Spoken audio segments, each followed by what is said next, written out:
Bienvenidos a nuestra siguiente sesión. Quiero preguntarles cómo les fue con su ejercicio que realizaron acerca de los valores y finalmente de la filosofía que quieren manejar dentro de su empresa.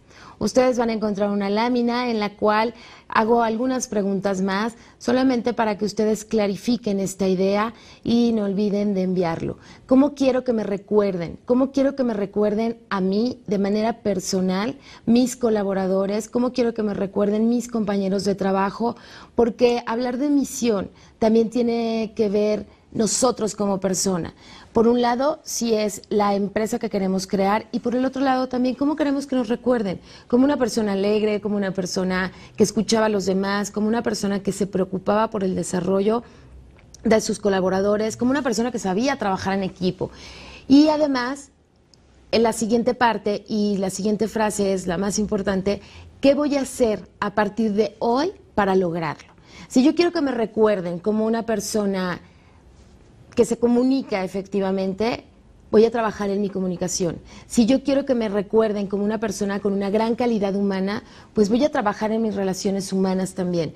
Y si yo quiero, por supuesto, que me recuerden como un buen líder, de alguien que aprendieron y que valió la pena y que fue un placer trabajar conmigo y con mi grupo, pues también, ¿qué voy a hacer hoy para empezar a trabajar en ello? Hagan una lista, 10 ideas, tampoco tiene que ser una tesis profesional.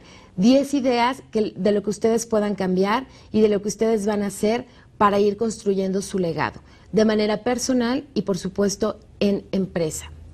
¿Qué van a hacer para que su empresa perdure?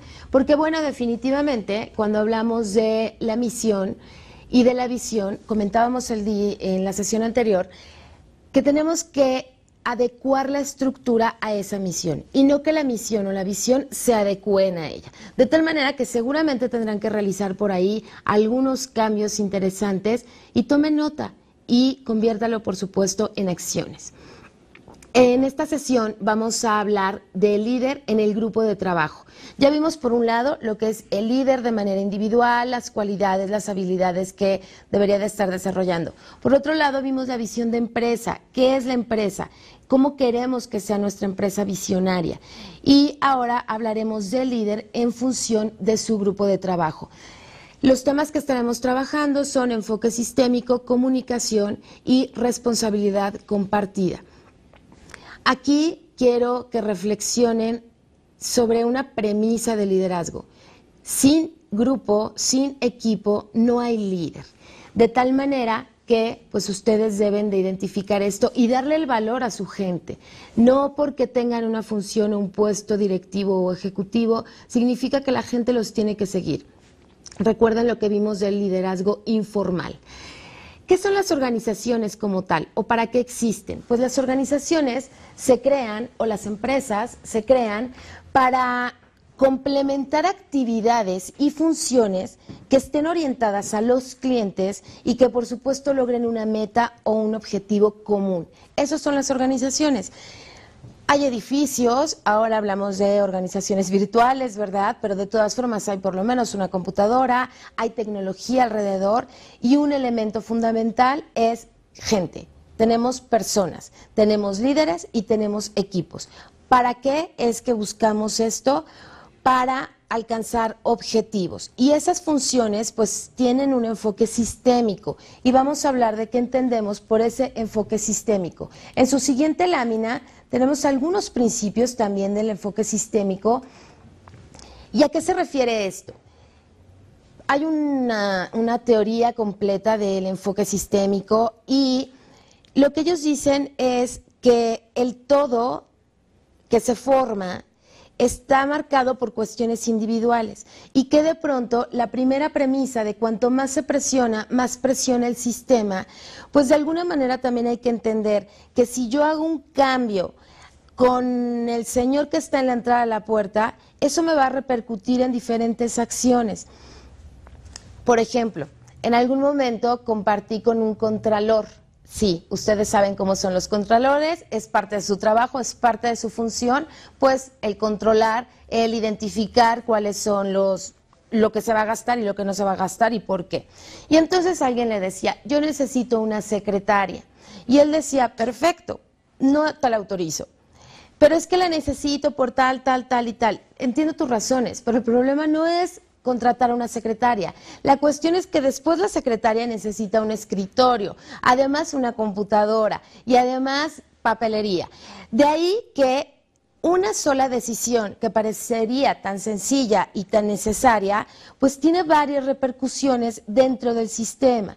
Y el principio que cuando más se presiona, el sistema se presiona, pues tiene que ver con eso. El segundo principio es que el camino fácil lleva siempre al mismo lugar. Otra vez, las anécdotas que hemos platicado. Por ahí Albert Einstein decía que si resuelves el problema llevando el mismo camino, ¿qué resultado vas a obtener? El mismo. Si seguimos haciendo las mismas casitas, pues vamos a tener el mismo resultado. Lo mismo pasa con los sistemas. Si los sistemas permanecen de alguna manera estables, pues no va a haber cambio. Parecería que el camino fácil dentro de podría ser lo más sencillo y no necesariamente. En ocasiones tenemos que hacer el cambio para que realmente se pueda producir. Otro aspecto del enfoque sistémico es que la causa y el efecto no están próximos en el tiempo y en el espacio. Nuevamente, el ejemplo de la secretaria. Ok, yo te contrato de la secretaria, pero resultan muchas cuestiones más a futuro. Y eso es lo que tenemos que entender dentro de este principio sistémico. Lo que yo haga hoy en mi organización, con mi equipo, puede repercutir a largo plazo.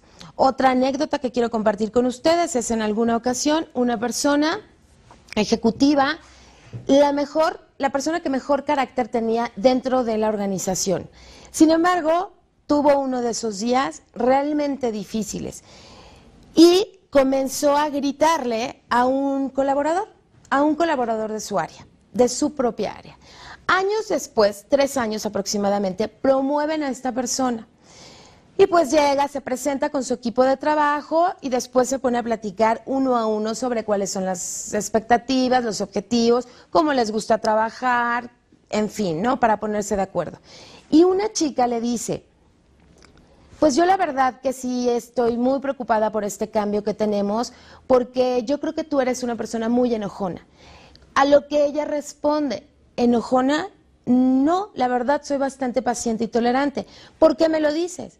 Bueno, es que hace mucho tiempo yo te vi cómo le estabas gritando a una persona cuando tú trabajabas en el área de reclutamiento y selección. ¿Sí se dan cuenta de esto? Pasaron 3 años para que ese efecto tuviera consecuencia. Así pasa en las organizaciones. Una decisión nos lleva realmente a la larga a esas consecuencias y no necesariamente están determinados en el tiempo y en el espacio. En su lámina podrán ver también que los cambios pequeños pueden producir resultados grandes, pero las zonas de mayor apalancamiento a menudo son las menos obvias. En ocasiones, mover un aspecto nos puede llevar a diferentes circunstancias. Es la ley del 80-20, en donde si yo me enfoco en el 20, puedo modificar el 80%. Y esto se aplica muchísimo en costos, por ejemplo, en campañas que se puedan hacer de ahorro en las organizaciones, en donde realmente el enseñar, por ejemplo, a nuestra gente que un clip debe de cuidarlo, parecería absurdo, ¿no? ¿Cuántos clips hay en la oficina? Y parecería que nadie debe de estar contando los clips que utiliza. Sin embargo, puede ser que ahí haya una gran pérdida, en papel, en impresiones. Realmente las campañas de ahorro tienen un impacto muy fuerte, no en las cosas grandes, sino realmente en las pequeñas, en el cuidado de las cosas pequeñas. Apagar la luz, por ejemplo, no desperdiciar alimentos en el comedor. Y pareciera que en el día a día es muy poco lo que se ahorra, pero a largo plazo ese apalancamiento se va a ver beneficiado. Otro de los principios que maneja el enfoque sistémico es que se pueden alcanzar 2 metas aparentemente contradictorias. Y regresemos al ejemplo de la campaña de ahorro. Yo puedo lanzar por un lado una campaña de ahorro y por el otro lado una campaña de servicio. Aquí nada más lo que hay que cuidar como líderes es nuevamente el mensaje, la comunicación y el seguimiento a ambas campañas. Porque ¿qué sucede? Y esto fue una experiencia que nos pasó. Lanzamos en un centro de un comedor, un restaurante, estas dos políticas y campañas, ¿verdad? Y bueno, les dimos, ya saben, pin a los colaboradores y había todo un reconocimiento atrás del buen colaborador, de quien lo hiciera mejor y se destacara. Ahorrando. Consecuencia gravísima y error de esto fue que no todo el mundo le quedó claro el concepto, de tal manera que cuando llegaba un comensal le pedía una servilleta y el mesero, cumpliendo con su idea de ahorro, le decía, pues ya le di una, ¿para qué le doy otra? ¿Qué no ve que estaríamos desperdiciando? Definitivamente no era lo que buscábamos y no era lo que se pretendía. Se tomaron cartas en el asunto y bueno, se identificaron aquellas cuestiones que podrían parecer contradictorias, pero tomando en cuenta una prioridad, el servicio al cliente. Y lo demás, los ahorros no tenían que afectar al cliente, de tal manera que pudiera ser muy transparente para los meseros, en este caso, en su atención del día a día. Y esto sucede en las empresas en general. Podríamos pensar que dos metas tienen que ser iguales. Y no, sí se puede y sí se lograron ahorros importantes y sí se ahorraron estadísticamente mejoras en el servicio al cliente. De tal manera que el enfoque sistémico es lo que dice, no necesariamente tengo que irme por un solo lado. Además, otro de los principios que tiene es que dividir un elefante por la mitad, imagínense al elefante, ¿verdad?, dividido, no nos va a generar dos elefantes. ¿Qué significa esto? Que los sistemas viven y poseen integridad. No los podemos dividir, no podemos dividir a nuestra empresa. Tenemos que entender que es un todo y que lo que me afecta en el suministro, en la compra, en la materia prima, si no manejo mi empresa con ese enfoque no lineal, sino sistémico, en donde si no se hace una buena compra para suministrar la materia prima, va a afectar al final al cliente, al producto que se esté realizando. Pero en el intermedio va a afectar a varias personas más y al final se vuelve a repercutir en la gente de compras, que tiene que estar pensando o buscando otros productos similares con menor tiempo y quizá mayor costo.